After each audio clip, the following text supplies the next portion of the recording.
Right, All boom! right. We're back. Squeeze the Neck podcast with my new mate, Stuart Cole, not Coles. I did ask before, but mate, thank you very much for doing this. Thanks for having and me on. well, you can't see the sign, but we are at Gauntlet, so shout out to Gauntlet again. We've been here. Shout out Neto, always great to see you, my brother. Here we are, mate. Boxing today. So last time it was very Jiu Jitsu and MMA a little bit, but Jiu Jitsu heavy. Yeah. You've done one session of Jiu Jitsu, so you're basically a lifestyler now. We'll get on to all that, mate. But before we do, who are you? So I'm Stu. I'm one of the boxing coaches at the Gauntlet Fight Academy. I've been boxing for about 12 years. It's become like a huge part of my life since I started it. I didn't realise, like I was saying to my client a minute ago, I didn't realise like just how much it has been a part of my life. Mm-hmm. Like, you know, like, I don't know how to explain what I mean, but like, so like some people say to me like, oh, how long have you been boxing? And I say like 12 years. And I don't feel like that's a long time. Mm-hmm. But it actually, to them, who they've just started, they're like, wow. Yeah, and you right. think, oh, is that a long time? And how old are you? I've exposed 39. you earlier, haven't I? 39, did you say? I thought you was going to give me an answer. Maybe I'm 40 in a couple of days. Because it's funny, I've been 25 for about the last 10 years. It's mad. Yeah, I should have said 30. Yeah. I'm 30. I tell everyone 30. 30 and then tail off at the end. Yeah, but 39. So you started boxing fairly late is what I'm getting Yeah. at. You know what I mean? Yeah, So yeah. unless you was like, you know, you had a double paper round or something and you was only 18 and you said you've been boxing 12 years. But you're, what got you into it? Do you know what? So how old did you say you was? Me, 25. 25. We laughing at, bro. Hey. I'm 35. I'm 30, by the way. Yeah. I'm changing my mind. I'll go 30. We'll go 30 with no. me. Anyway, Yeah, I'm 30. So I had a bit of an interesting childhood. It was kind of different when I was little to what it is now. I feel like a lot of the kids now, they are kind of a little bit more switched on, and they're into sort of like, getting healthy and, into combat sports and whatever. I mean, I wasn't really. I kind of grew up like when I was 15, 16, going down the park with my mates, getting on the weed or the flipping alcohol or whatever. So it came quite late for me, and I kind of like was a bit immature. When I left school, I didn't really know what I wanted to do. Mm-hmm. So I kind of just bummed around for like into my 20s. If I'm honest. And then it got to a point where I was kind of like, my son was going to be born, and I was just thinking, right, okay, I need to sort my stuff out. Do you know what I mean? Because I can't keep doing what I'm doing. I'm like going on too long now. I'm like 24. I'm like still going out every weekend, getting up to all sorts. I used to fight a bit as well. So do you know what I mean? I just kind of needed to sort myself out. And I started training in the gym and just doing weights and whatever. Oh, not boxing gym, just lifting. Yeah, okay. I didn't even get into that straight away. And sorry, before that, what was you doing? Was you doing any sport? Was you into football or tennis or something? I did. Nothing. So I did football when I was a kid, but I was rubbish. Right. Like, don't get me wrong, I was in a really, I used to enjoy it, but I was in a really crap team. Yeah, right. Okay. Just because I was crap. Who was the team? Expose them. Yeah, they were called Chippenham City. Oh, Chippenham, he's done you. Yeah, sorry. But they were, me and my mate, one of my friends who I know really well, I still have a lot to do with, we talk about it now and joke about it because we're both in it and we were crap. What position? I mean, I used to play midfield, okay. I think. I mean, and I thought you were going to say sub by that intro, but never mind. Yeah, well, yeah. My dad, I'm going to say this now, my dad was actually a coach of that team. Oh, so no. Dad was a good coach or bad coach? Sorry, Dad. Yeah, sorry, Dad, but, it is what it is. But no, I think a lot of the time as well, he used to sub me off because he felt bad. He had his kid in the side and, like, kind of, he was, like, didn't really always... Like, the parents used to get a bit funny with him. Well, that can go one or two ways, can't Yeah. it? You either get the dad who's, like... pushes his son and's like, oh, my kid's this, and plays him every minute and people moan, or it goes the other way where he's like, he's my son, so I won't do that. Yeah, exactly. Come off and you're sub. And that ain't easy either, is it? No, it's rubbish, because I kind of used to get fed up, because I used to like playing at that point. When I was like, I think I was about 10 or 11 at that point, so I kind of liked it. But as I got older, I kind of realised that I wasn't really, I played for a couple of other teams, didn't really get in the teams or anything, so I just lost. You was never going to be a pro, so it wasn't like a dream. No. And then I started getting into like BMXing. Right, okay. I used to love that. That was a thing back in the Yeah. day. When I was a kid, people used to do BMX. Yeah. I never did it, but like people used to do BMX. Yeah, Mate, sorry, go on, no, side no, note. no, that's all right, People mate. used to do BMXing. That was like a thing. I haven't heard that for years. Yeah, now. I did that for years and enjoyed that, and just that's when I started falling out of love with sport. Really, I kind of did that. I mean, it is kind of like a sport now. They have it in the Olympics, don't they? Do they? Yeah, probably. Yeah, they have skateboarding. I know they got skateboarding. Yeah, BMXing and like they have like the park BMXing and the vert stuff. Do they? So yeah, it's all in. Well, because back in the day, again, I'm a bit younger than you. I'll say that on here. But it was like almost like, I don't want to call them the weird kids because that's the wrong way to put it. But it was a bit like the kids that weren't good at sport was the BMX kids, right? That was me. That was you. You had skateboarding. There was like a side note, wasn't there? Do you know what I mean? Yeah. 100. It was exactly like that as well. Yeah, yeah. 100. And, so I mean, I cut you off earlier. We went on a rant about football and BMXing, but you said you got into the gym and whatnot. So that was a bit later on. So I had like 10 years or so where I didn't do any sport. Right. I don't think. And what were you doing when you left school? Did you have like a normal job or what? College and all that? All right.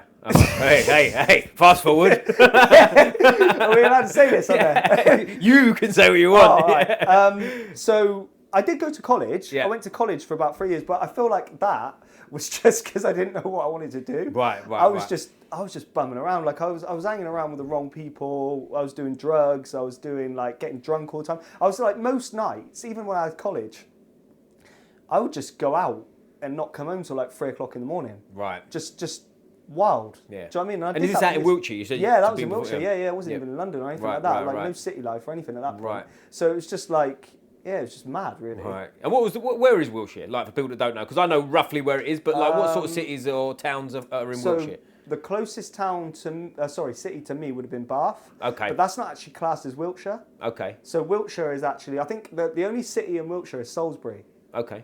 So you've got the closest to here would be either Salisbury or Swindon, but Swindon's not a city either. Right. It's a town. It's a big town. Is that but right? It's actually bigger than Bath. Right. Bath's okay. a city. So we're talking. Is that sort of the same part of the world as Bristol? Are we talking? Yeah. So like, Bristol's the next city on from Bath. Okay. Cool. Right. So right. Bath is like, I say Bath and Bristol are probably 10 miles apart, maybe. Is that right? Because I've been training in Bristol, so that's kind of my reference point. Yeah. And silly Bristol's enough, big. I didn't know how far I was driving. You know when you're driving and you're going, that seems quite straight on the old sat nav, and you go, I think I'm about 2 hours now. Where am I here? But anyway, but they like you was doing just normal sort of. I mean, I don't want to, sort of normalise. You said I was going out doing drugs, but like a fairly normal, not doing much with your life type situation. Yeah. Is that where we're at? Yeah, 100. Yeah. It was kind of. And then I ended up getting a job in a factory, which I actually did for 12 years. Right. Okay. Which was like all good. Like obviously it paid the bills, and like when my kids were born and whatever, like it was steady and it helped. But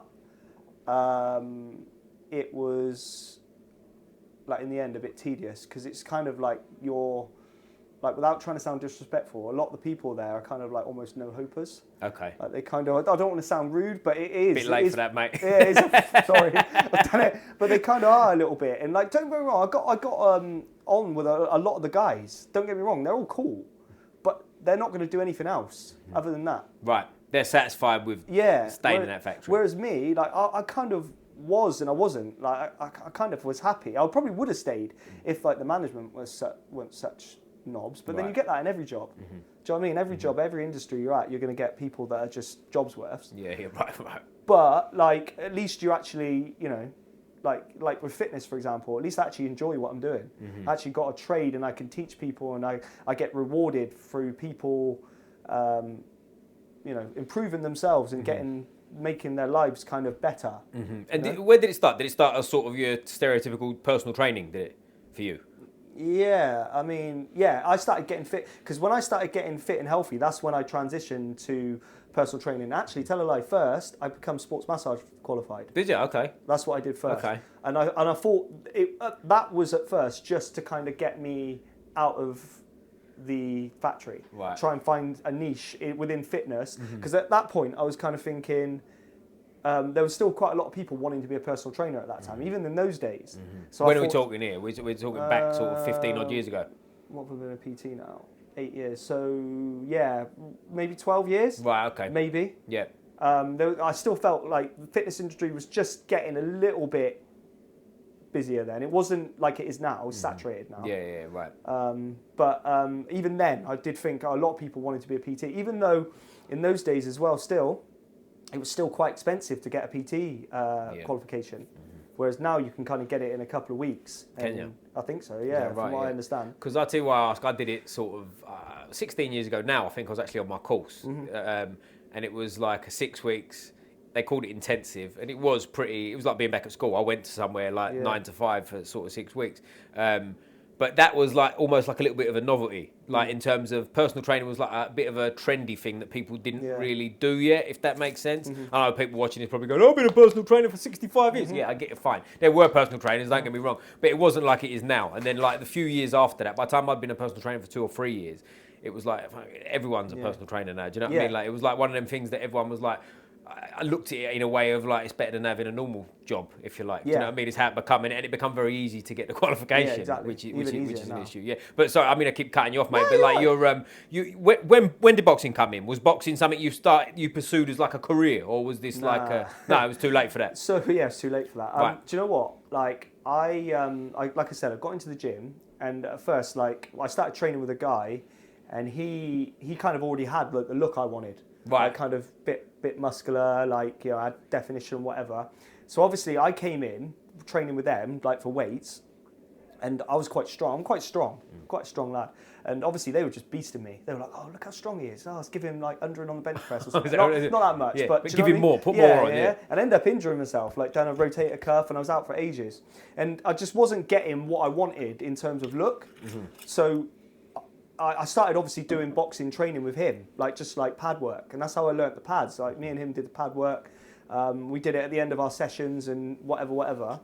And I didn't actually start at a boxing gym until I went to Frochgroves 2 at Wembley. Well, I was there too, mate. Well done. Well, I was there for that one. Yeah, it was a good one. That was the first time I think boxing went to. It was the biggest one, I think, since the war or something at the time, wasn't it? You know, and it was like a major. It was like a major thing. Like everyone was losing their mind about it, weren't they? But it was like, when you go back to them times, that was like the start of big time. I know there was massive fights before that, but it all seemed like out there, didn't it? Do you know what I mean? Whereas a big night in England at that point was like Wembley Arena, wasn't it? Not a stadium. Like, and when the stadium came on, it was like a big. Or whatever it was. Yeah, it was crazy. It was mad there, and I don't know if you remember this from the night itself, but it seemed like, let's say Wembley holds 90,000 and there was 80,000 capacity that night for the boxing.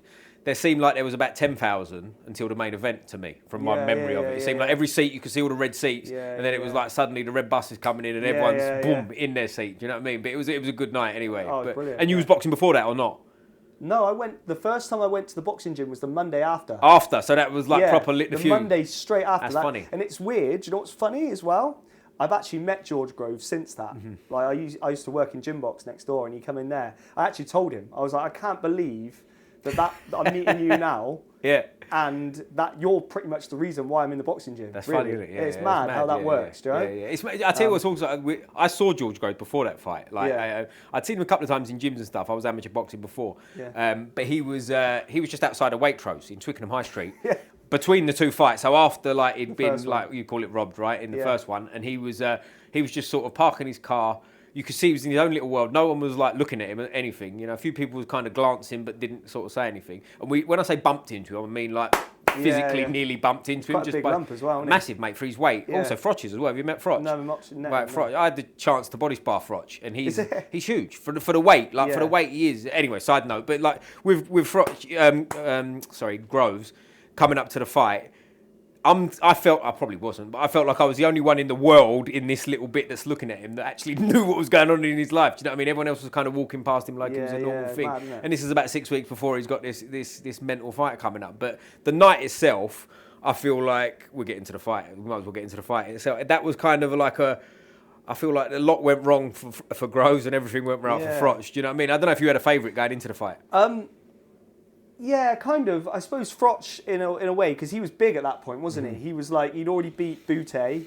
He'd had the rematch with Kessler, and he'd obviously lost to Ward at that point. But at that point, he would already built quite high, wasn't he? He'd already had those big fights.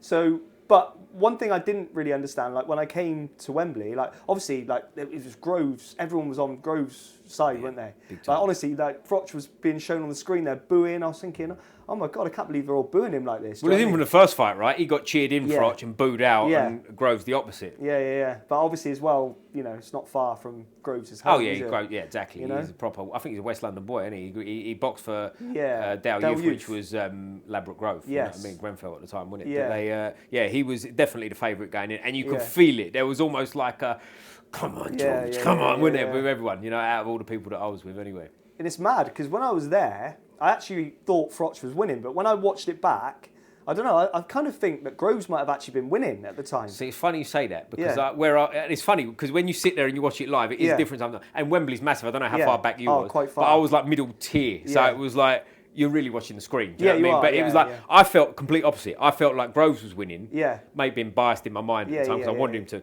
But I was watching it and I'm thinking Groves is winning. Then he got knocked out, so it didn't matter anyway. Yeah. But I watched it again the next day and I had the complete opposite opinion. Really? I was like, That's actually, mad, I think isn't it? Froch is edging it. You know, not much in it. It was compared to the first one. It was Groves like was winning. it was nothing going on right from Yeah. memory. I mean, again, we're going back 12 years now, but it was like at the time.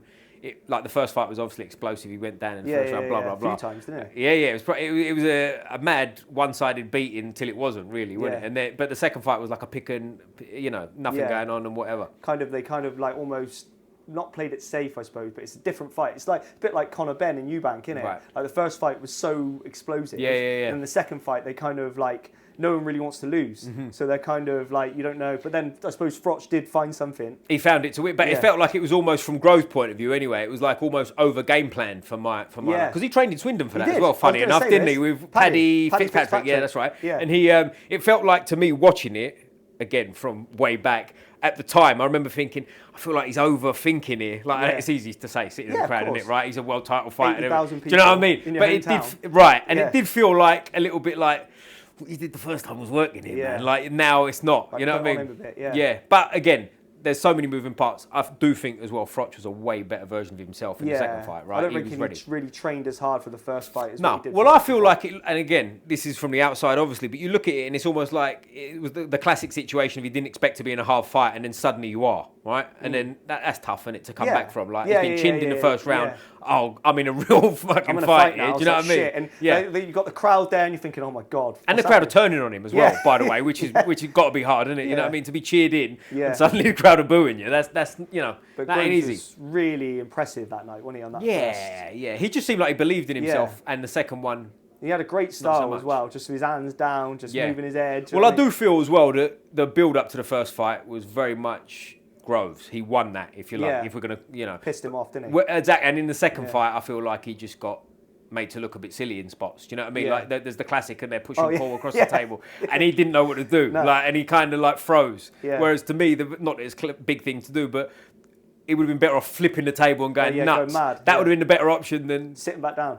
He kind of stood, didn't he? And kind of like, oh, okay then. He sat down, didn't he? He did sit down. I think he did sit after a pause. He kind of sat down, like, oh, kind of just stared him out and sat down. Yeah, but I've heard him speak about this as well, Groves, and he said like it was a long day. He was tired at Sky, and I think I might be getting it a bit wrong, but it was like he'd been at Sky, done a million interviews, he'd sat down, probably. And like by this point, he was just like, I just want to go home, and it was like he weren't ready for it. Probably like you're in camp at that point. That's it. As well, and exactly. Yeah, I don't know how long before the fight that would have been, but.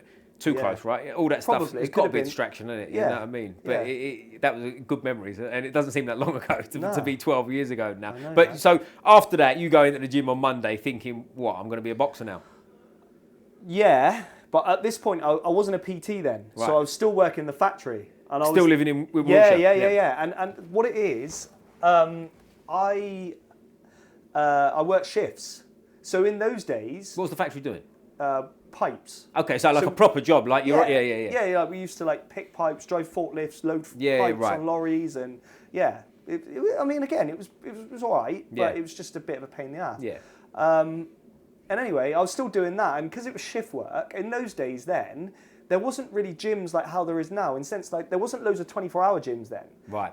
there wasn't like classes like what I run here now. Like I run 3 boxing classes mornings on a weekday. Right. Like there wasn't none of that in them days. No. Not really. There was boxing clubs or like hit like, the bag yourself, basically. Yeah. Or like fit pads. Yeah, and I needed, nonsense. at that point, I felt like, because obviously you know how it is, when you're an adult already, you're probably not as like confident with it as what you are when you're a kid, because you feel like you need to learn a bit more. Whereas a kid, you kind of go into it and you, I don't know, you just go straight in, don't you? Whereas I didn't. I kind of, maybe I overthunk it. Maybe I didn't, you know, believe in myself. Maybe I don't. But know. I also think there is some truth to that, and I've said this before about striking versus grappling. Like as an adult, if you walk in, sometimes you don't get taught as an adult. Whereas a kid, you might get a bit more learning, right? Whereas in grappling, you do get that as an adult. But as a boxer, if you go into a boxing club, and again, it's different now because there's people like yourself and whatever out there. But at the time, if you walked into a boxing club as, what was you, 27? You said, like if you walk in at 27, they just go, "All right, mate, hit the bag." You know what I mean? You're not going to win us a title.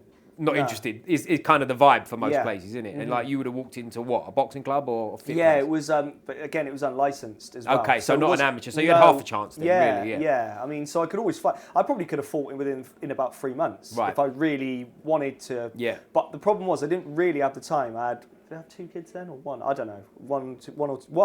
I only had 1, but I had my child. Do you know what I mean? I had my job. I was working shifts, so it was very difficult to like commit. Yeah. And I'm sort of all or nothing. I don't want to go in. I didn't want to go in there and just get beat up in front of all my friends and family just for the sake of it. I wanted to be ready. So it took me like 3 years to compete before I even competed. I trained and I did. Obviously, like it was hard. Obviously, going there. I think I started off really, really confident, and then once I nearly got knocked out in sparring. I've never really been knocked out. Touch wood. I was gonna. Touch wood. But like in sparring, I got clipped once with the shot that by somebody really now I'd never get hit with. Right. But it's just when you're like new, maybe you're a bit overconfident or whatever, and you're loving it, and you just honestly, I've never been hit so hard, or I didn't see the shot coming, and I think that really put a dent in me for a while. Okay. I don't know, for a while, and I kept going to the gym, kept getting beat up, and you know, as you were saying, then you got kids there or teenagers at that point that are just lighting you up and sparring. That are just brilliant, you know. But the thing was, I kept going back every week. At times, I'd feel shit about it when it happened. But the next day, I think, all right, I can't wait to go back next week. Right. Because it's a hard thing to do. And I'll tell you what, I can look at it from sort of the other way a little bit. Because when I started boxing, I was a teenager. So I went in there and there was guys in there that were beginners in their 20s. And now, when you're like in your mid-teens, a man who's 25 might as well be a granddad, right? In terms of like he's starting boxing. You look at it and you go, what's he doing? Like, it's too late. So not that it is now, obviously. You look at it, but like you do look at people in the club, and many of them did go through that of like getting punched their head off. And like everyone does, to be fair. But like I think if you're younger, you've got more of a chance of they just sort of roll you on, you're getting carded up, you're going to box, whatever. Whereas if you're 25, I don't want to say like it's a nuisance for people, but there's that element. You can see coaches are a little bit like, what are you going to do? All right, mate. You know what I mean? All right, come here. Let's Vaseline your face and get you in for sparring. Just, you see what I mean? So I'm assuming you would have experienced a lot of that, like going through. I mean, they were quite helpful. I mean, to be fair, in the unlicensed thing, that gym, I mean, they just love fighting. I mean, they've got like a really good unlicensed club. Right. If I'm honest, that's like cool. for the level. And it's unlicensed all adults in there, I'm assuming. Is it most? They got kids as well. Yeah, they got kids. I remember once there's one guy that they've got down there. I remember sparring him. I was 31. He was 13, and now he's like 19 now. 19, 20, maybe, no, he might be older than that. He might be 21 or something like that now, but he's still young. Yeah. And he's out there fighting now, like sparking people out. Like he's you know, it's an absolute animal. Right. And you think 13 years old in there with like 31-year-olds, you know what I mean? Yeah, it's a tough guy. You know, that's a tough boy. Yeah, it is proper, yeah. You know? But you're almost like, sometimes I think you spar when you're young and it's like, you're sort of, ignorance is bliss, isn't it? Do you know what I mean? You're sort of oblivious to what's going on, so you're just like, well, coach said I'm all right, so I guess I'll be fine, you know, where you might be, you might not be, but that's like a different, I guess that's a moral issue where you're training in coaches, right? Because nowadays coaches are a bit more switched on, and like it does seem like everywhere you go you're looked after. And like I was in, like the club I was in was like very sort of, had a lot of champions in there, so you was looked after. But like you do see, not now necessarily again, but back in the day, not that I'm a dinosaur, but you'd see people that was like, do you know what I mean? You'd see people and you go. Oh, you got to be careful here because like your Yeah. coach is like signing you Yeah. up to go against someone that you have no business being in there with. You know what I mean? Yeah, I mean, I have it here. I mean, I had to put my foot down. I spoke to the guys about it. Like, some of them were turning up sometimes with small gloves, no gum shields, and expecting to spar. Like, and we haven't got, like, our level's good here, but still, I'm not going to, like, you know, just chuck people in, Right. you know, sparring when No. they've not got a clue what they're doing, you know. I like to kind of, you know, give them, like today, like split them all up, put them with their level, you know, give them all something to work on, Right, you know, right, rather right. than, you know, just chucking them all in and say, all right, let's have it, you know. Yeah, you got to have a trust. If the levels are off in boxing, you got the better person. You got to be able to trust Yeah. them to not take the mick out of people because that can happen. Well, yeah, you said something earlier on that I was actually chatting to my client about. What we were talking about off of camera because he's just started doing jiu-jitsu, and I was saying exactly the same thing as what you and Neto were saying. Like, you can actually keep the grappling quite technical without actually, Right. you know, Yeah. getting rough and tough. Yeah. Whereas with boxing, they start putting the gloves on, and I think naturally when they start like punching each other, they start going hell for leather anyway. Cool. And I'll tell you where the problem lies is where the lesser talented, if you like, or Yeah. lesser experienced, whatever you want to call it, they don't understand the dance, if you like. So Yeah. the better person can look after them as much as they want. But if they're still throwing full pelt shots, Yeah. the person with more ability has to throw harder shots to keep them off. Yeah. So that's where the danger comes in Yeah, because it's all well exactly. and good, like if me and you spar now and we understand we're going to play, you know, Yeah. ping, ping, whatever. Yeah.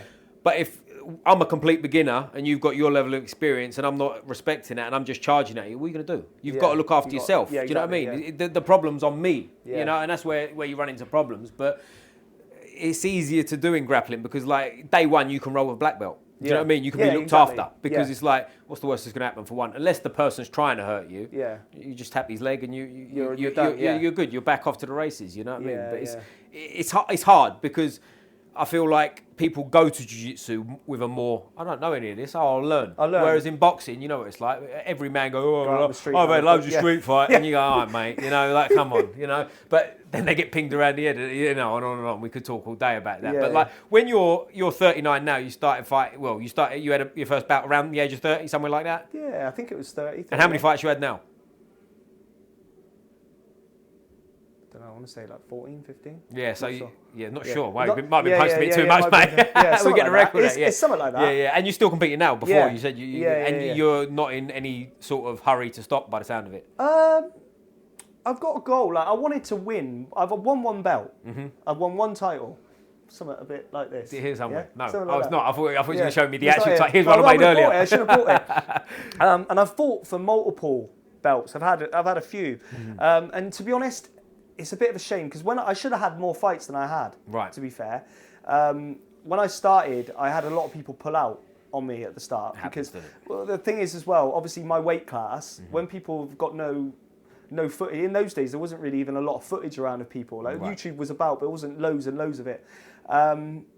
It was hard to get matched. What weight do you compete at? 60 kilos. 60 kilos, right. So again, if you look for fights now, a lot of people that are young, Yeah. like really Right, young. yeah. So some people don't want to fight. Like they see 31-year-old, never fought before. And then I remember once I turned up at a show, went through a few opponents on one night, just probably for the look of me. I turn up, 60 kilos, bald head, ripped to shreds. Grown man, People so, are like, yeah. don't know, don't want that. Right. You know, right. so that happened. I should have had more fights. So my goal was to win win as many belts as I can before I Right. hang them up. I got you. Do you know what I mean? I just Yeah, want to win. Not even just for show, but just for me. Yeah. Like before, I felt like when I was doing it, I was kind of doing it to be like, oh yeah, I'm a boxer, I'm this, I'm that. But like now, it's just all for my personal thing. I just want to have a picture with like loads of belts, just to say I've done it. Right. So I don't know why. It's just something that I've just wanted to do. I just want it. Like I said, I fought for a few, and they haven't all gone my way. Maybe some of the fights, I think, where I didn't have the ones that I had at the start, some of them have come a bit too soon. Yeah. If I'm honest, some of the fights. I mean, don't get me wrong. I've always competed to my best. I've never, in any of them, ever got stopped or, but it was always I just narrowly missed out. Either split decision or points or something like that. And I just feel like sometimes maybe if I would have had that little bit more seasoning, I might have been a bit further ahead than I am. But that's the game, though. Yeah, Isn't it? Like is, everyone. I've never met anyone that hasn't got like fucking split decision in the back arse of nowhere on a midweek show or something like that. That happens. Isn't it? There's so many bad decisions. I've never been around the unlicensed stuff as much, but in the amateur game, pro game, there's like, mate, bad decisions are rife. You know, I think I've spoke about it here before. I saw two 11-year-olds box years ago. I was probably 18 at the time when they was 11, right? And they're boxing each other. And one of these kids he looks like, you know, at 11, right? They're both small and they're both like sort of, they look 11. Yeah. But you know where one's got his muscles and he's got a six-pack and he looks athletic and the other one's still sort of like a boy, if you like, and he's still got his dough on him and whatever. Anyway, the one that was more athletic pings his head up, looked like a class boxer, right? Yeah. And it was a clear win. And they go, winner by split decision, and raise the other kid's hand, right, on a show. Like, even at that level, you're getting bad decisions. And at that point, you go like, come on. Who's getting anything from that? The kid like is half sobbing. He knows he got bashed up, and like you've given him the decision, and you've robbed. It looks bad, doesn't it? It is what it is. You know, these home show decisions, or sometimes I do believe sometimes the judges are just.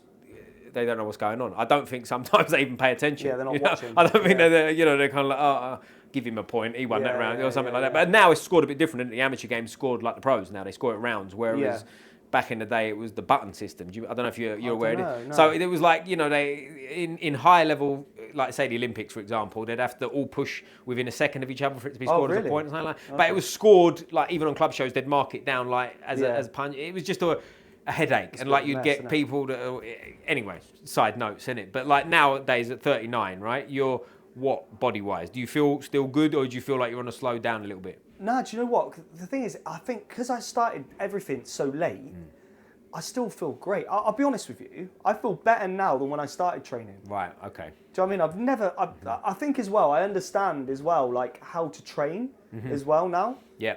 Like, I feel like when I started, I just didn't really know enough. Yeah, I got you. It's like the knowledge that I've acquired over the years of training people and being around boxing. Like, literally, boxing, I swear, like, really, and it sounds a bit weird, but it's almost like what I do. It's like my life almost. Right. Like, it kind of just... Not weird at all, but you got to commit to it. It's too hard a sport. It's not like... I've said this before with people about, like, if me and you decide we're going to play Sunday League football, we've only got to show up on the Sunday, right? Yeah. If you're like, you lose the game, okay. Yeah. And people do that. You can't do that with boxing, even at a low level. I mean, you could, it ain't going to go well, is it, if you're getting slapped around? Like, if me and you play a full season of football, and we have, say, 20 matches and we lose them all, it's not necessarily going to affect your health. No. In the same way, imagine you got slapped up 20 times. But that's true. But I also mean as well, like even when I'm not boxing myself, I'm with someone else that is boxing. Thinking about it, yeah, like even I'm training someone, I'm teaching a class, or do you know what I mean? Or like, for example, I mean, we talk about this in a bit, but we've got our own boxing promotion. Right. We ran 3 boxing shows last year, so at the moment I'm in the middle of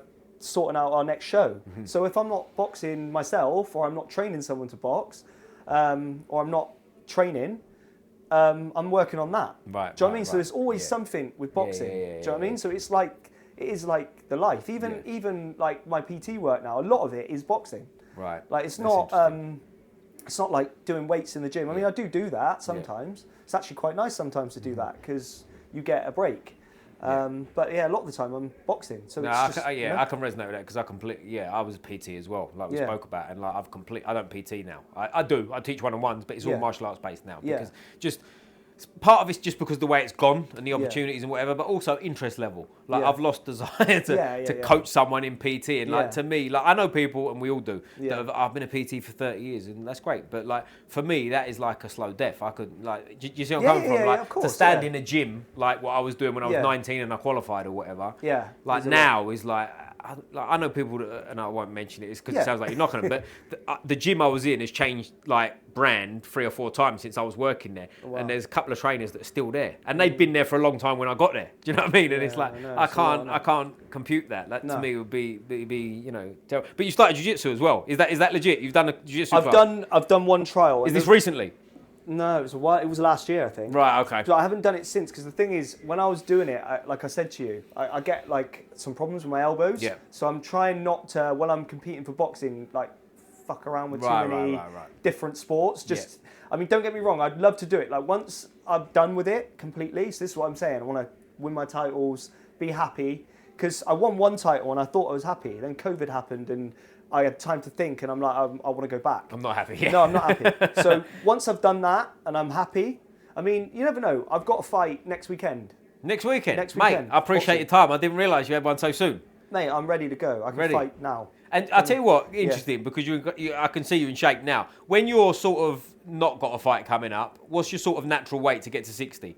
I sort of walk around like 60 to 63 anyway. So it's easy. Yeah, and the thing is, the reason for that as well, because in my head at the moment, I don't like cutting weight. Right. Like I see guys here at Gauntlet, like when they're cutting weight for Muay Thai, and they're all like cutting loads and loads of weight. And I think to myself, like, why are you doing that for the level you're at? I mean, don't get me wrong, if there was millions of pounds or thousands of pounds involved, I would do it. Maybe I would, but me, I don't like doing it anyway. So I'm not gonna like put myself through that. Yeah. So I think, right, if I'm going to do this, I'm going to stay committed. I'm going to train.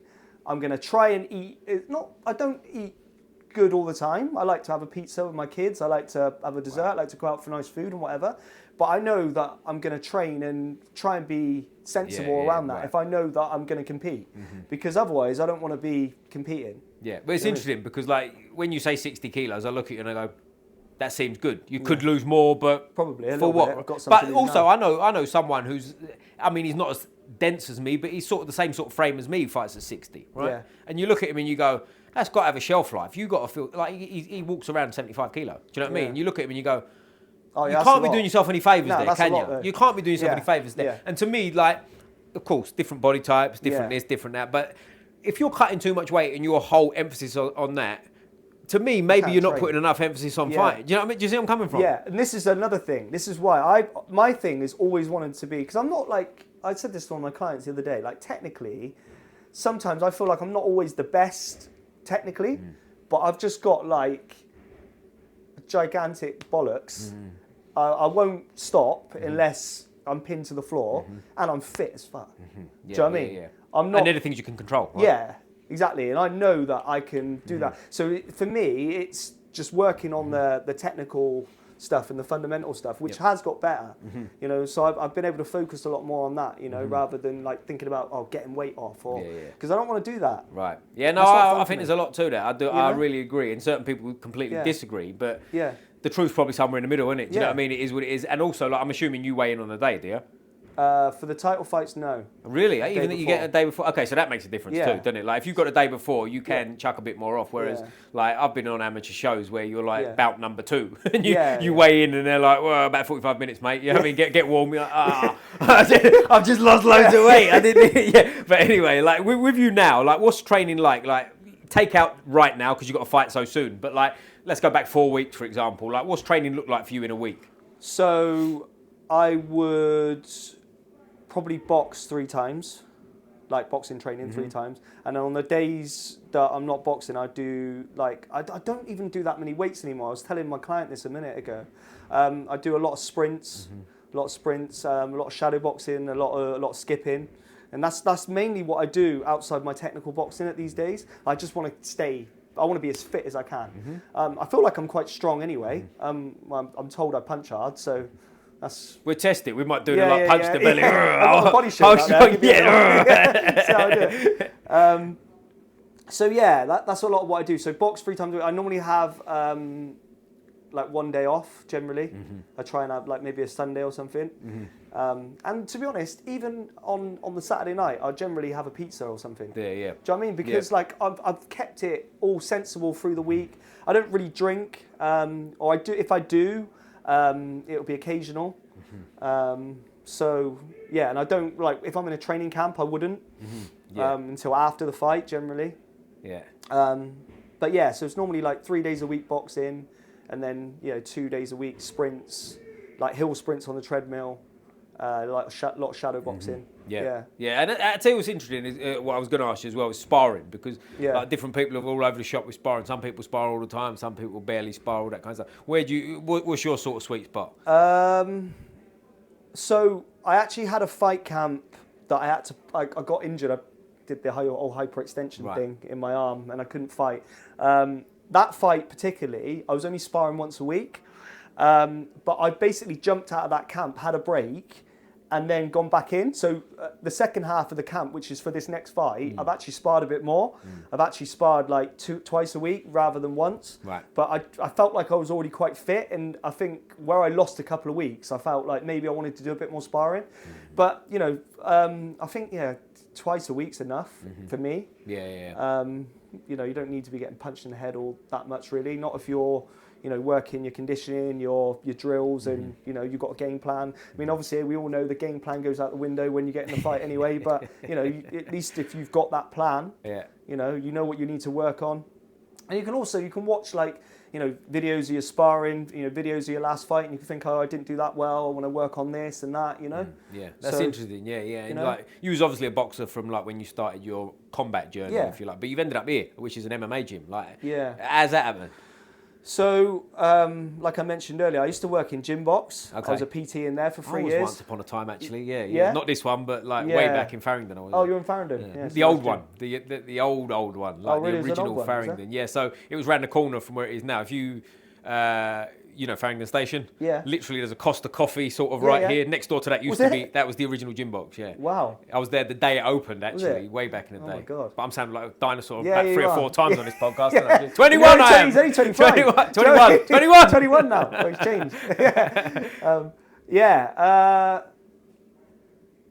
I worked over there, and I actually spoke to, I don't know, do you know Matt that works here? No, he's one of the MMA coaches. So he teaches a lot of Muay Thai. What's his name? Matt. I don't actually know his last name. I don't know his last name. Oh, mate, the disrespect for poor Matt. Matt, he don't respect you. No, I can't remember his last name. He'll come to me. It'll probably come to me. But anyway, I knew him from Gym Box. Okay. And I remember saying that it was weird. I'm talking about this again. So I was talking about this earlier. I actually asked him before they actually offered me a job here if they had anything over here, and he was like, no, they're all covered for boxing. So I was like, cool, left it at that. I actually went away for a month from Gym Box. I went on holiday to Thailand, and I came back and they were looking for a boxing coach, and obviously it was Matt that said, oh look, Neto, he's looking for a coach, you need to come over and meet him. So I came over, and obviously they do have boxing here, but it's not nowhere near as big as the Jiu Jitsu, even the Muay Thai. I don't know if you've been here in the evening. No. But the Muay Thai is just mad here. Like, I've been to a couple of Muay Thai seminars here. So like, that's how I know these guys. Yeah, they're really busy. And so we started, I say we, it was me and my friend Jason. We started in 2023, the end of, I want to say. Just started. It started off really, really small. 2024, we started taking the fighters here to interclubs, and since that, it's grown quite a lot. Like even this morning, I mean, I gauge my classes really on the jiu-jitsu and the time of day, because I always wanted to get my class to, you know, at least 20 people. Because generally in the jiu-jitsu classes here in lunchtime, they normally do like 20, sometimes 26. Muay Thai sometimes a bit more. But like today, we did 20 this morning. It's mad that, isn't it? Yeah. For a boxing class midweek in the morning, Monday morning. Yeah. Busy. And we had like a lot of the guys in that compete as well this morning. It was a really advanced class, you know, which is amazing. And that's kind of where we want to get to. It's not always there. Don't get me wrong. We're kind of like, it goes up and down. Now we do 3 classes a week. I find the midweek class is the quietest, like the Wednesday. Right. I don't know why. It just... But I'll tell you what's interesting there, and what I think there's such a gap for it is like someone who actually teaches boxing midday, like during the day. Do you know what I mean? Like you can go to boxing clubs and stuff, but there's obviously if you're an amateur boxing club, they're looking for competitors, so it's a bit of and like you can come in here on any given day or anywhere and learn jiu-jitsu, can't you? You know, I know we keep going back to jiu-jitsu, but like there is a gap for that. I think like actually learning boxing, isn't there? Do you know what I mean? Like this is how you do this is how you step, blah blah blah blah. And when you learn it, it's like, you know, I think it's a different thing. Like, I'll give you an example. I was lucky enough, shout out Ringtone Boxing Gym. I was lucky enough to go to a Roy Jones seminar recently, nice. Right? Yeah. Now, we didn't put the gloves on, right? Without giving any secrets away. I feel like I learned in that, I don't know, say 2 hours, hour and a half, whatever it was. I learned more then. Now, it sounds a bit silly because Roy is one of the greatest boxers of all time, so of course he can give you knowledge that other people haven't. Yeah. But I feel like in that little gap, I learned more than I had in, say, the last 10 years. You know what I'm saying? In terms of like, it was the subtle details, and without giving away secret or butchering what he told us, there was like little bits where it was like, no, just step there. Oh yeah, you know what I mean? Yeah, yeah. Just step, and he didn't even put our gloves on. As I said, we were throwing a lot of punches. We was moving the right way. It was about balance. Blah blah blah blah blah. But it was like a proper learning experience versus just everyone put the gloves on. And we just do some 1, 2, pads or 3, whatever. 4, and all that kind of stuff. Which Yeah. is like, there's nothing wrong with that either, by the way, because it's for fitness and stuff Yeah, like that's that. what I mean, But I do yeah. feel like there's so many people out there that want to learn boxing, and it's Yeah. quite hard to find it. Like I don't know if you've ever been to America and you go to some of these gyms and like different spots where there's like the old coach that wants to teach you this and like. He's not so much a coach as a teacher. Do you see where I'm coming from? Yeah. And like by the sound of it here, that's what's sort of going on. Yeah.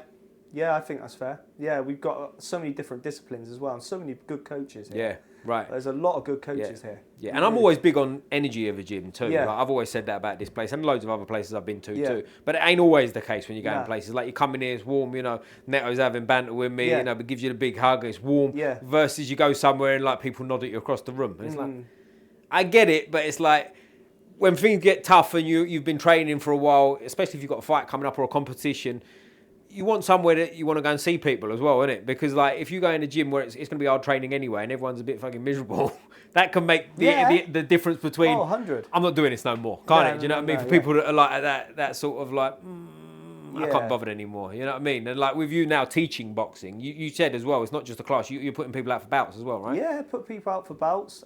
We've got here, well, so just to give you a bit of insight, we've got me and Jason, the other boxing coach, or one of the other boxing coaches. We've got Samuel Antwi as well. He's the pro. I don't know if you know Samuel Antwi. No, I might know him by face. I'm Yeah, bad you with might. names, He's a mate, picture of him on the wall down there. But he was ex-British champ. But he's the other coach here.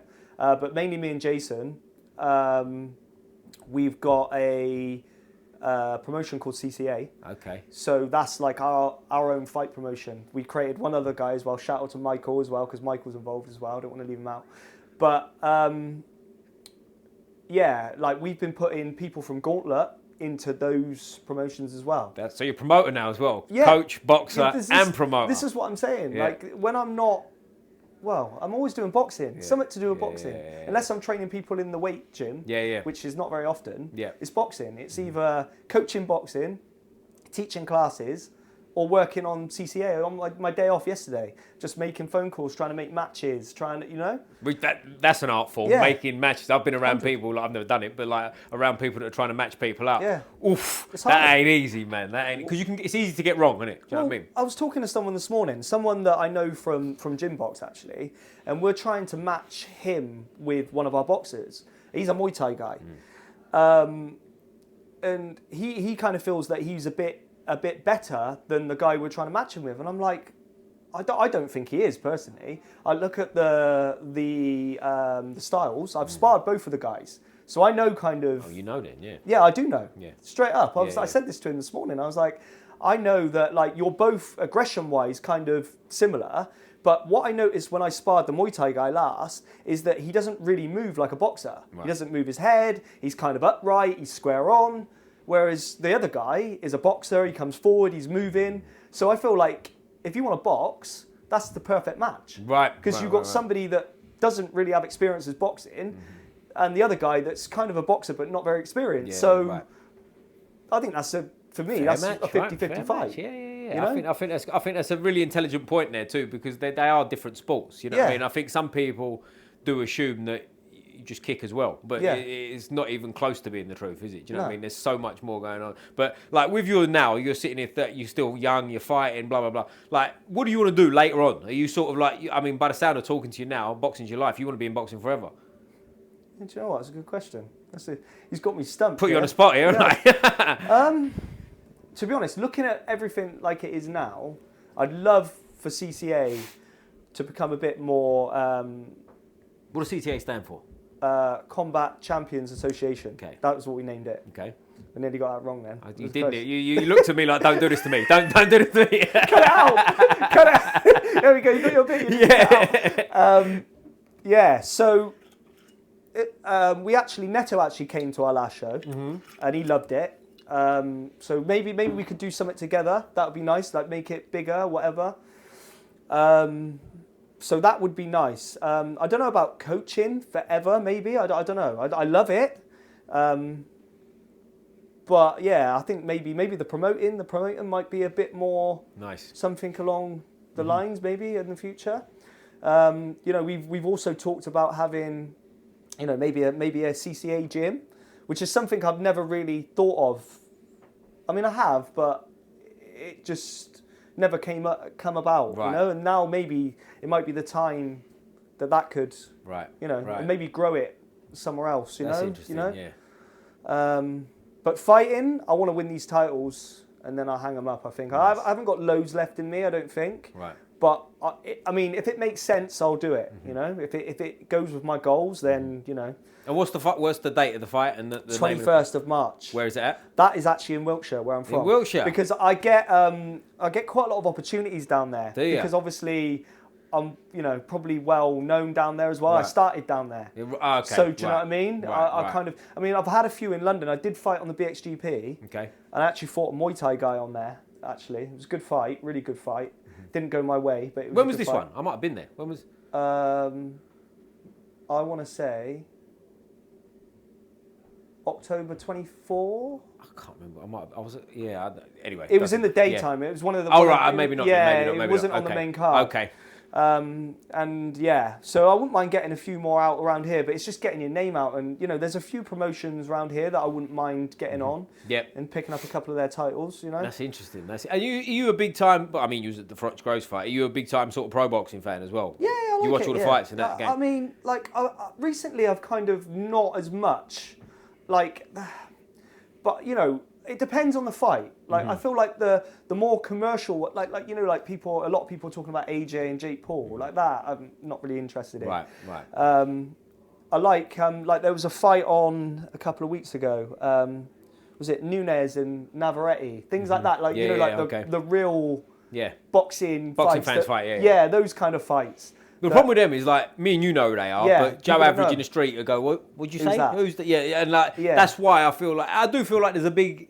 If you don't know the fighter, you're not. It doesn't matter how good they are. You're not like as likely to watch, are you? But like now we got like the reason I brought it up actually is the Dana White situation that's going on now. Like he's got heavily involved in boxing, and I think it'd be great for boxing. Do you know what I mean? Like, do you know much about him or anything like that? Yeah, I watch UFC. Yeah. Oh, you do. You're UFC fan. My man. You can stay. But like big announcements. I was watching. I fell asleep actually when I was watching the other night. But so you didn't watch then? Well, not all of it. No, but I saw Michael Johnson. Okay.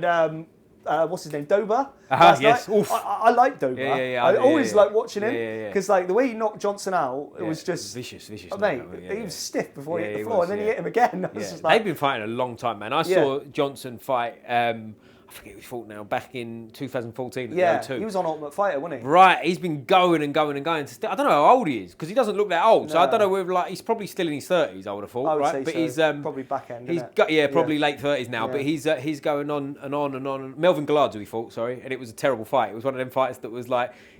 You thought there's no way either of them could be in a boring fight. It's one of the classic situations of this one's going to be crazy, and it was like a boring. It was years ago. It was on the Manu versus Gustafsson fight at the O2 over here. Yeah, at the O2. Okay. It was a long 2014. It was early 2014. Actually, yeah, I want to say I do remember that. It was just a boring fight, like because they're both like exciting, great fighters. Yeah. So it's a bit like Derek Lewis versus Ngannou. You know, when you're like any second, and it never comes. It was a bit like one of them. But he did win it. But he's still in the UFC now, and like with the fights that are going on, the White House fight is a big one going on. They're talking about McGregor's coming back, not on that card, but he's coming back. John Jones retired because we see him. I'll tell you the reason I bring all this up. The one I'm really excited about on that card, obviously the main event, the Gaethje versus Topuria. I'll ask you about that in a minute. Yeah. But the one that I'm really excited about, mate. Yeah. You know, if you know, you know. I'm excited for him to go up to heavyweight. I want to see it. Like, what do you think about him? I think he's brilliant. I mean, obviously, he's a two-weight champ now, isn't he? This will be the third. Challenging for a third. He's an interim, but I don't care. It's still a belt. I mean, I don't know. I mean, because Garn's quite like technically good, isn't he? Mm-hmm. So, I mean, if he's obviously big enough to put a dent in him, maybe, or strong enough, punches hard enough to put a dent in him. I mean, who knows? I think he is, man. I think. I tell you what, I think this is a great fight for him. I think Garn. I'm not confident he wins, but I think I'd lean towards him, and I go.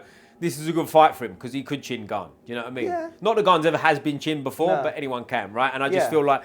If anyone's going to do it, Garn's not going to shoot a double leg. I wouldn't have thought from the other side of the ring. Do you know what I mean? No. So that gives him the chance to land the shot. To me, you know what I mean. Whereas against Aspinall, I go, them chances go way down. But listen, I'm a big Pereira fan. Not that I'm not an Aspinall fan. He's English as well. But part of me does like the idea of Pereira chinning all of them and being heavyweight champion. Do you know what I mean? And sailing off into the sunset. Because he's another one. He's late 30s. Like at a certain point, it is over. And I thought it might be over before his last one. Did you see his Ankalaev fight?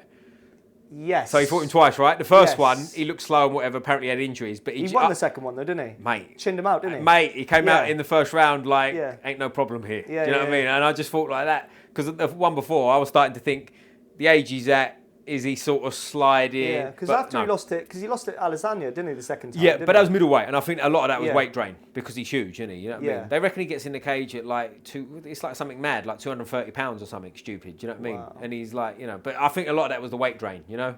Whereas at 205, if he fought Adesanya, I don't think that's a tough fight, right? I think, but the way he fought that last Ankalaev fight just made me go, we've got to see him at heavyweight before he goes because he's someone to me. Have you seen a photo of him? Side note, next to Tyson Fury.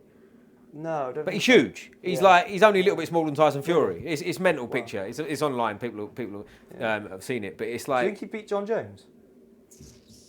No, I think he could, but in terms of he could catch him, right? But I don't think he would beat John Jones. I think John Jones is the best. Yeah. John Jones is the best. I don't see it either. And he always finds a way to win. But my thing is this: I would have liked to have seen it happen. Yeah. Do you know what I mean? I want to see him. I want to see it. That's happen. the White House fight, really, isn't it? It would have been, wouldn't it? It would have been. But he's on there anyway, right? He's fighting Gauntlet. John Jones is going to have a hip replacement by the sound of it. I think. And Dana White was saying, I haven't seen the video, but apparently there's a video of him playing like. I think they call it flag football, like American football without touching each other. John Jones. Oh yeah. And he looks like he can't run properly. I haven't seen it. I don't think he'll fight again. I think that's it. I think if he retires now, he's the greatest of all time. Yeah, why would you upset that if you've got enough money, you know? Yeah, exactly. But everyone's got it. Floyd's fighting again, isn't he? Yeah, he's yeah. What do you think of that one? Because here's my opinion on this one, right? I've got a different one. I think Manny might do him this time. Because, I hope so. You do? Well, whoa, this really escalated. No, but I like Mayweather, but I like Pacquiao. Yeah. I don't know, just... Pacquiao, to me, you know, when it was live and it was happening, he's the most exciting fighter I've ever seen. Like, you can look at Mike Tyson and Roy Jones and stuff, but they were a little bit before, like, you're getting up in the morning and watching it live. Whereas Pacquiao was my time of, I'm setting the alarm for 4 to watch it, and, like, he was amazing at his time. They fought too late the first time, which was over 10 years ago. Now they're going to fight again, so it's definitely too late. But, and they're both kind of... But Pacquiao won his last fight to me. He should be world champion. Yeah, against Barrios. Right. I think he won that fight. They done him there. But it's like... We don't know what Mayweather's like now. I feel like we've seen him in some exhibitions. He don't look great, does he? He's 49, I think. You know what I mean? At a certain point... But he'll probably just come out and do the same as he always does, doesn't he? Just defend. But can he do it anymore, is my point. I feel like, can Pacquiao chin him? Maybe. Could you imagine if Pacquiao chinned him and took his undefeated record off him? Floyd had never lived that down, really. How could Floyd live? But also, before that, they're talking about him doing an exhibition with Mike Tyson. Yeah. That ain't a given either, because I don't think Tyson likes him. No. So what if Tyson gets the ump and catches him? Yeah. I mean? And listen, he's a lot bigger, isn't he, Tyson? Like, you can say what you want about him being old, but I don't like... If Tyson goes on the turn in that one, I don't like Floyd's chances, to be honest with you. You know what I mean? Like, you can shoulder roll all you want, but if Tyson sort of... Catch you... how much heavier is Tyson going to be? He's got to be 70 pounds heavier, isn't he? Easy. And he's not... There's no fat... I know he'll be 59, I think, by the time the fight comes around. But, like, you know, it's interesting to see. Do you like them sort of fights? Like the Pacquiao Mayweathers?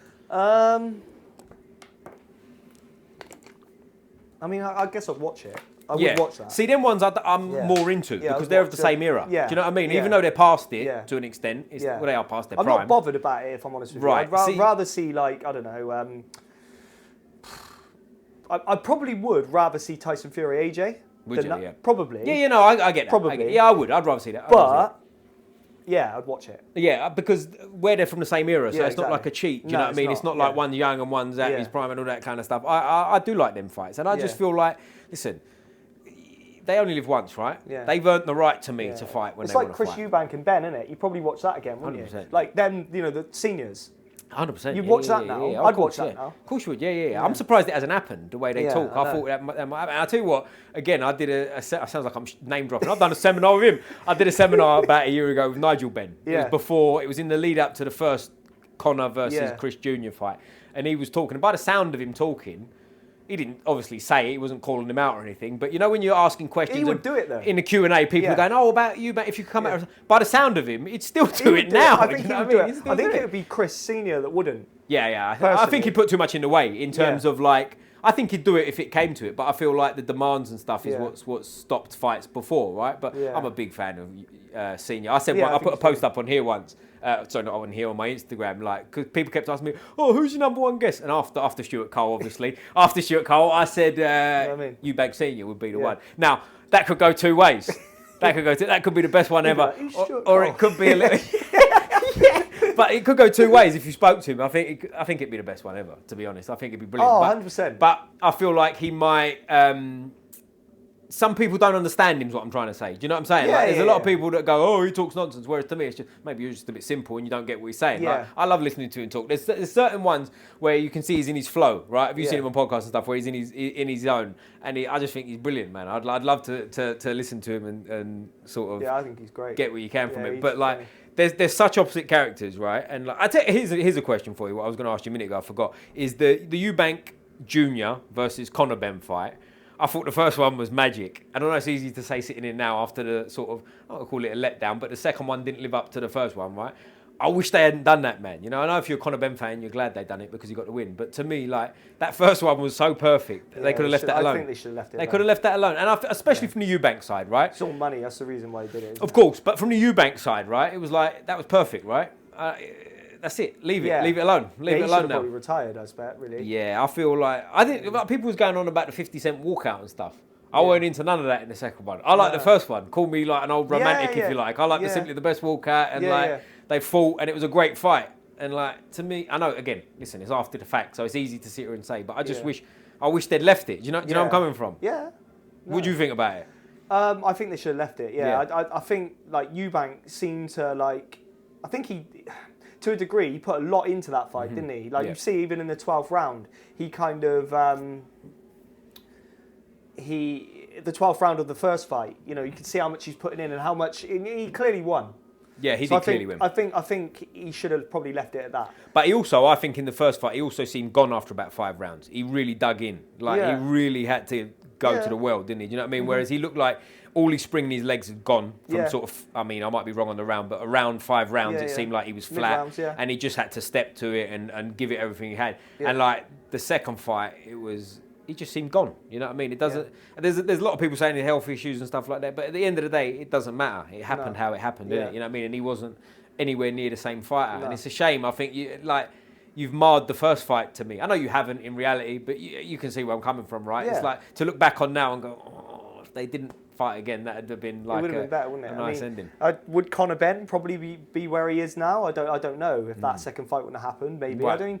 I don't know. He might have. Yeah. But I think he'd be fine. To be fair, because the weight thing, right? Yeah. He's a smaller man. I mean, in terms of what's happened since that. Yeah, that's what I'm saying. I think he probably could have because you could have played the weight, but timing's everything. So it was a bit before. So I don't know. You never know. It all happened how it happened anyway. So that's all irrelevant. But a part of me goes like, I wish that one hadn't happened. Here's a question for you going forward now, like because Jai Apatai's just fought, right? I'm a big fan of him too, and he's signed with the Dana White. Zuffa Boxing, right? I nearly forgot the name there. It looked like a bit spare, didn't I? But so I'm glad that came to me. Zuffa Boxing. But I'm excited about this Zuffa Boxing. I've heard a lot of old boxing heads sort of knocking it. And even people I know, who will remain nameless, they, it's not boxing, is it? And I just go, come on, man. Like, I like it. I enjoy it. I think it's good for boxing because ultimately, by the sound of it, it seems like he wants to do one belt, one champion. Now, to me, that can only be good. Do you know what I mean? I feel like that should be the way to go.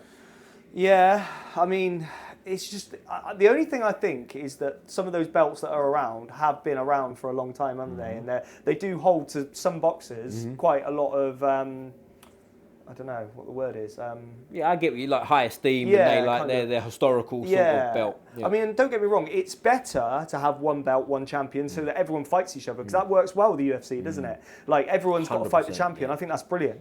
And the champion carries more weight, because there can be, and there are, 4 champions in divisions. Yeah. Like, to me, it's like, I'm world champion, I'm world champion, I'm world champion. Yeah. But it's like, if there's one, that's the world champion. Yeah, and I like the idea of that. And I know what you're saying about the belts and the historical value, but I also do think, at the same time, who's the champion matters. Do you know what I Yeah, mean? Like no, if you I go agree. back in time, Yeah. like to the early 1900s when Jack Johnson was Yeah. was the heavyweight champion of the world. Yeah. It doesn't matter what belt he had. He was the heavyweight He was champion of the heavyweight world. And I champion think of the over time, Yeah. not that them belts will be forgotten, but it'll be who's the champion. It doesn't matter what it's called. It doesn't matter if it's WBC, WBA. Yeah. The champion's the champion. And I think that should always carry weight. But the only problem you'll have, I think, with that is that you'll have, like, let's say that happens, that Zuffa it just turns. You have different organisations probably doing that as well, so you're probably still going to have that problem in a way. Maybe, but unless it goes like one's the belt. Do you know what I mean? One's the one that everyone recognises. Yeah, because at the end of the day, like and that can change too, I think, over time. Like you can. Do you know what I mean? Yeah. We all know who's the best in the world, really, right? We know Usyk's the best heavyweight in the world because I think it's the IBF stripped him, right? Like, was it the IBF or one of the other belts? Doesn't matter. Someone stripped him, right? WBO maybe. It is the IBF. Yeah, is it the IBF or WBO? One of them. Doesn't matter. But I think it might be WBO now. I'm thinking about it. Yeah, Fabio's fighting for it, right? Against Dubois. Yeah. But it's like it doesn't matter. We know Usyk's the number one. Do you know what I'm saying? Yeah. So I know it's the WBO, which isn't held as high esteem as, say, the WBC. Yeah. But it wouldn't matter. If they took the WBC off him, he's still the number one. Yeah. Do you see where I'm coming from? And I think over time, that could be reckoned. UFC is a good example. Like, you can be Bellator champion, world champion, but the UFC guy is the guy that people will go, yeah, exactly. well, he's do you know what I mean? It doesn't matter what used to be. I He's see the where you're guy. coming from. Yeah. I just want one champion, really. Do you know what I mean? I feel like, and I tell you what, I've had conversations before. I don't know if you know who Radio Raheem is. Yeah. So shout out Radio Raheem, good friend of mine. He's been on a couple of times, and we had a conversation about it. And he said, I can't remember what his argument was exactly, but like talking on the other side of it, he liked the 4-belt. But anyway, after a long conversation, we sort of come through like what could be an alternative is like. Obviously, we've got a European champion now, which is held in high esteem. But if you had like a European belt, a South American, North American, Africa, Asia, they all fight, and they were like, yeah. It sounds like you diminish them now because they have got champions, but they're not held in the high esteem of like a proper.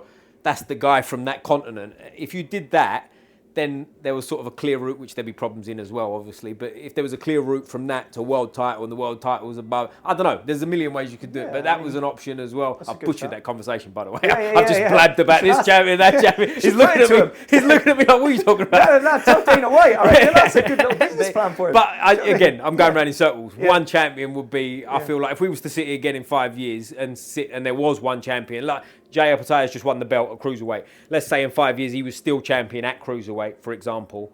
I think that's a lineage now. Now you've got this is the Zuffa belt is the belt because listen, the Ring Magazine belt has always been held in great esteem, isn't it? Do you know what I mean? Like that's always one. Yeah. You know what I mean? Yeah. So Yeah. I think it can move like WBA, WBC. It doesn't. It's just letters at the end of the day to me. Do you know what I mean? Who the champion is the champion. But like now, I'll tell you one thing before we close, mate, because I've took enough of your time. That's but right. Tyson Fury is coming back now. Where's he at, do you think? And I'll give you my opinion after. Well, we're going to see, aren't we, with this Matradov fight? I think what's his name? No, yeah, I think you said it right. Yeah. One of the two times. Yeah. No, Madrimov, I think, is the way you'd say it. I'd say it. Yeah, I'm glad you said it first. I think if it's Fury that fought against Usyk, he breezes through him. Mm-hmm. Because I thought Tyson Fury, like people would say that he wasn't that great against. I thought he was brilliant against Usyk twice. Actually, well, especially the first time. Mm-hmm. The first time, second fight, Usyk won clearly. I thought the first fight, I thought it was very close. I think what went Usyk's favour was that 9th round when he put him on the floor. Yeah. I think other than that, it might have been a draw. Mm-hmm. But, yeah, I agree. So I think if it's Fury that turned up on one of those nights, he wins relatively easy. But obviously, if he turns up and has a night like he did against Ngannou, I don't know. Yeah, I agree with that. Could be a bit completely. of a problem. I think he lost his last 3 fights, to be honest with you, Tyson. Yeah, I think Usyk twice and Ngannou. Yeah. I mean, Ngannou, he definitely lost. How he won that, I don't know. And I'm a huge Fury fan. Was it a draw? Or was it? No, they gave it to Fury on a split. Yeah, but which is crazy to me. Yeah. But I'm a big Fury fan. Yeah. But I just feel like them Wilder fights took it out. Possibly. Both of them actually. Yeah. Because like again, someone asked me recently on a different podcast.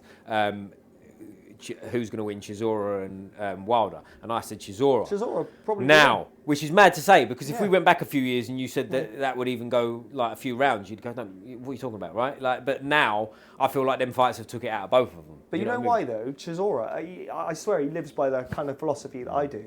Just kind of get yourself in the best shape possible and just absolutely go for it. Yeah. And Chizora's Yeah. one of them that's a fighter to the core, right? Exactly. You've got to nail him to the canvas. He ain't Yeah, stopping. exactly. He ain't stopping. He's coming. Yeah. You're going to get everything you can possibly Exactly. get out of him. And I'm a big Chisora fan too. And Yeah. he's like, but also Tyson Fury that fought Wilder, for example, the second and third times especially. I think he won all three, but I think most same. people do. Yeah, yeah. But the second and third time especially, I think might have beaten Usyk. I do believe he was on the slide a little bit after that. Possibly. Yeah. And I don't say that with a lot of confidence because I think Usyk's great. And I don't know if you was at the Dubois-Usyk fight by any chance. I wasn't actually there, but I went to like the with Alex. Okay. We went to the what was it? Open workout. Open workout, I was there. Yeah, it was good. Yeah, I was at the fight. Yeah, I was there. Okay, I was okay. at the fight too. And it's the first time I've seen Usyk. I've said this before. I might have seen him because my club mate was Joe Joyce. They fought in that World Series boxing thing a million years ago. Yeah. I don't know if I was there. I can't remember, but I've seen the fight. It doesn't really matter. Essentially, that's the first time I've seen Usyk live, and he's class, man. Like, Yeah. there's like Even he was in class. the open workout, he was Yeah. class. I've Class. never seen him before. Just the moves he was doing. Yeah. It's just, yeah, he's class, really. I wasn't even a fight the Dubois one. Some people have said like No. Dubois done this and done that. I don't think. I mean, I'm not knocking him, but it was so one-sided. He was to never me. going to win, I don't think, No. from the start. In my opinion. Yeah. What do you think about the Fabio Wardley versus Dubois That's a really fight? good fight. Yeah. I mean, I'm edging Fabio. I'm only edging him. And I just think at the moment, like momentum-wise, he's there, isn't he? Yeah. Like the momentum's on him. Don't get me wrong, he could get chinned. Yeah.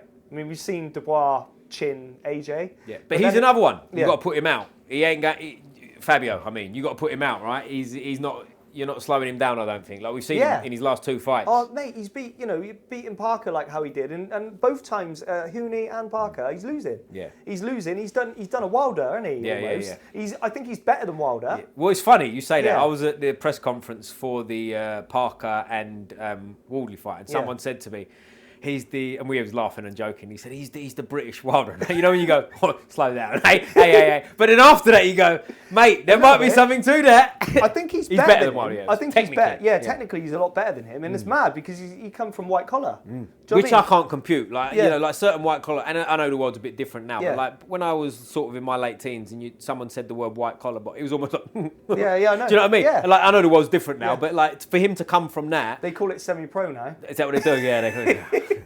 All right, you said that. I didn't. They do. I think he's incredible. I always say unlicensed. But also, listen, there's levels to it now. Yeah, there is. Before, it was like two blokes that had never fought before, and it was what it was. Whereas Whereas now, guards, it's not. guards. There's Yeah. people like you that take it very serious. Do you know what I Yeah. mean? And like Wardley's obviously a product of that. And it is a bit different at heavyweight because big sometimes you can't get opponents, right? Yeah, There's a lot of yeah. people that fight a heavyweight that should be middleweights. They just ain't bothered losing any weight. But anyway, for him to come from that, my point is it's like, look, incredible. And to look who he was fighting, you see videos of who he was fighting before. Yeah, right. It's like kind of what you're talking about. Yeah, Really. yeah. It's like mad. They're both wearing RDX gloves. Yeah. Like not that there's anything wrong with RDX gloves. But do you Whoa, know isn't but that- do you know what I'm yeah, saying? yeah, Like yeah, it's yeah. quite mad, isn't it? Yeah, Like, yeah, of just, course, yeah. It looks like really unprofessional. Yeah. Like there's a little guy as well that probably should never be in the ring with him. Yeah. You've seen that video? Yeah, right? yeah, of course, yeah, absolutely, Sure. yeah. It's funny because you're right. You go like, how's that? I don't know how long ago it was, Yeah, but probably not that long. can't be more than 10 years, can it? No. Absolute most. That's Nah. probably being, But you see that and to where he is now. Yeah, he's it's boxing incredible. Parker and now Dubois. Dubois. I think he beats Dubois. I think he stops Dubois late. Would be my Possibly. pick. I think he'll stop him late because I think again, unless he gets chinned. I think he's going to be there, Yeah. and I think we've shown. I don't like the word "quit" for Dubois because I don't think it's a quitting thing. No. Now I'm going to sound like I'm splitting hairs here, but I'll tell you what I mean by that. I feel like he's more like a front runner, and he sort of runs out of ideas. It's not so much like I've had enough, I don't want no Yeah. more, like we've seen with other fighters. Yeah. I feel like with Dubois, it's almost like he gets bewildered a bit, like I'm lost, I don't really know what to do. I mean, which is easy with Usyk, I suppose. Right, but I feel like he sort of Yeah. looks for answers. They're not coming, and it's like I don't know what to do. I'm out. Do you know what I'm saying? So I know again that can sound like you're splitting heads, but I don't see him as a quitter. Do you know what I mean? I No, don't think no, it's I like don't. the No. times get tough, he stops. I don't see it as that, like what people have mentioned with him. Do No, you see 'cause what I'm coming even from? when he done his thing with his eye, yeah. like he didn't look to quit, did he? It No. was his corner that kind of. Yeah, and he sort, You know? but he sort of look, to me the issue with it is more, and again easy, like I said with the Gross fight, it's easy to see it from the outside, isn't it? But he seems like he's looking for like, what do I do? I don't know what to do here. Do you see where I'm coming from? It's like a loss for. He doesn't sort of step forward and say like, I've got this type situation. It's more of a like, Can you give me an answer? No, you. No. Well, a lot of it, I think he's looking for his old man, isn't he? That's what. Yeah, a coach and an old man, yeah. and it's a bit like that he's lost at sea. You know what I mean? But he's very, very dangerous. Obviously, Oh, like of course. the AJ He's a fight, big right? guy, isn't he? Yeah, big, yeah, proper 6'5" or he's got to something be. like Yeah, he's that. proper. I mean, actually, I know he is. He walked past me at that thing. Yeah, I couldn't believe the size of him. I was like, oh my god, look at him. Yeah. It's Proper like heavyweight. the size of the door. Yeah, it's a proper heavyweight, isn't it? Do you know what I mean? Like Big guy. a legit heavyweight. But Imagine getting hit by that. Yeah. Well, I mean, you keep talking on here about it. Maybe you will. Yeah. But listen, mate, this has been brilliant. I really appreciate your time. I'm sure we'll do this again. We'll get some training at some point as well. Before we finish, most important question of the day. I don't know if you've seen any of these. Which football team do you support? Why are you asking me that for? It's the most important question of the day. That decides whether we stay friends or not. Arsenal. You're not Tottenham, are you? Please don't No, tell me how Tottenham. dare you? No, whoa, you wash your mouth out there, boy. No, Chelsea. Chelsea's the correct that's answer. not too bad. Why Arsenal? You're from Wiltshire. I thought you was going to give me a curveball. No, I mean, to be honest, I'll be honest. Growing up, my whole family, a lot of them, were Man United fans.